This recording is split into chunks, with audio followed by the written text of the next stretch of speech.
तमिलनाडु सरकार की योजनाओं और विकास कार्यों की प्रगति को लेकर चेन्नई में एक अहम समीक्षा बैठक आयोजित की गई।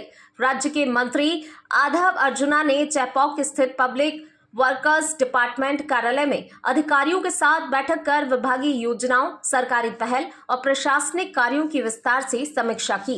इस दौरान कई विकास परियोजनाओं की प्रगति और जनता तक योजनाओं का लाभ पहुंचाने को लेकर महत्वपूर्ण चर्चा हुई।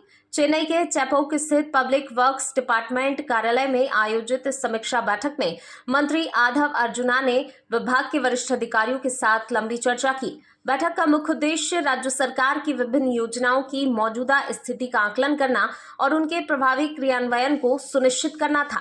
बैठक के दौरान विभागीय परियोजनाओं की प्रगति रिपोर्ट पेश की गई, जिसमें इंफ्रास्ट्रक्चर विकास, सार्वजनिक सुविधाओं, प्रशासनिक कार्यों से जुड़े कई मुद्दों पर विस्तार से विचार विमर्श हुआ। मंत्री ने अधिकारियों को निर्देश दिए कि सरकार की योजनाओं का लाभ तय समय सीमा के भीतर आम जनता तक पहुंचे और कार्यों में किसी तरह की लापरवाही न बरती जाए।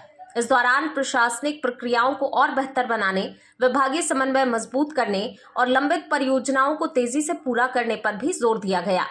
मंत्री ने अधिकारियों से कहा कि विकास कार्यों में पारदर्शिता और गुणवत्ता दोनों का विशेष ध्यान रखा जाए। बैठक में राज्य सरकार की प्रमुख जनकल्याणकारी योजनाओं की प्रगति की भी समीक्षा की गई। अधिकारियों ने मंत्रियों को बताया कि कई परियोजनाओं पर तेजी से काम चल रहा है और आने वाले समय में जनता को इसका सीधा लाभ मिलेगा। सूत्रों के मुताबिक बैठक में शहरी विकास, जल प्रबंधन और सार्वजनिक निर्माण से जुड़ी योजनाओं पर विशेष फोकस रखा गया। मंत्री ने विभागीय अधिकारियों से नियमित मॉनिटरिंग करने और जमीनी स्तर पर काम की स्थिति पर नजर बनाए रखने के निर्देश भी दिए। तमिलनाडु सरकार लगातार प्रशासनिक व्यवस्था को मजबूत करने और विकास कार्यों में तेजी लाने की दिशा में काम कर रही है। ऐसे में ये समीक्षा बैठक राज्य की विकास योजनाओं को गति देने के लिहाज से अहम मानी जा रही है। चेन्नई में हुई इस समीक्षा बैठक से साफ संकेत मिल रहे हैं कि तमिलनाडु सरकार विकास परियोजनाओं और प्रशासनिक कार्यों की मॉनिटरिंग को लेकर गंभीर है और योजनाओं को समय पर पूरा करने पर विशेष जोर दे रही है।